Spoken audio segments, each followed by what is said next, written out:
Qo'limda turgan narsani hammamiz yaxshi bilamiz. Shlaka blok deb yuritiladi.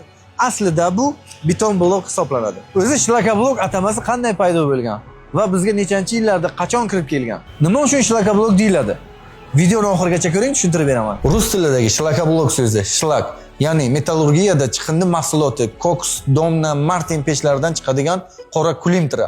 Blok esa qurilish uchun blok shaklidagi material so'zlaridan tashkil topgan. 20-asrning boshlarida 1900-yillar atrofida metallurgiya ishlab chiqarilishi jadal rivojlangan paytda paydo bo'lgan. Chunki metallurgiya zavodlarida chiqindilar, shlak juda ko'p miqdorda yig'ila boshlangan. Injenerlar va quruvchilar uni qayta ishlash maqsadida sement bilan aralashtirib blok shaklida qoliplarga quyishgan. Ilk bor Yevropa va AQShda qurilishda qo'llanila boshlangan. Aniqroq qilib aytganda, Amerikada 1900-1910-yillarda Slake Block yoki Cinder Block nomi bilan ishlab chiqarilgan. Keyinchalik bu usul Sovet ittifoqiga ham kirib kelgan va 1930-yillardan keyin qurilishda ommaviy ravishda ishlatila boshlandi. Shu vaqtda rus tili orqali bizga ham shlaka blok atamasi o'tgan. Xulosa qilib aytganda, shlaka blok qum, sement, shlakdan yasaladi. U yengilroq, arzonroq hamda issiqni yaxshi saqlaydi.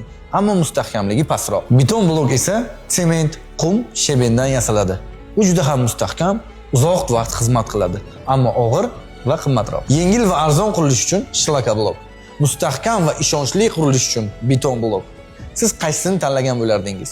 Kommentariyada o'z fikringizni yozib qoldiring.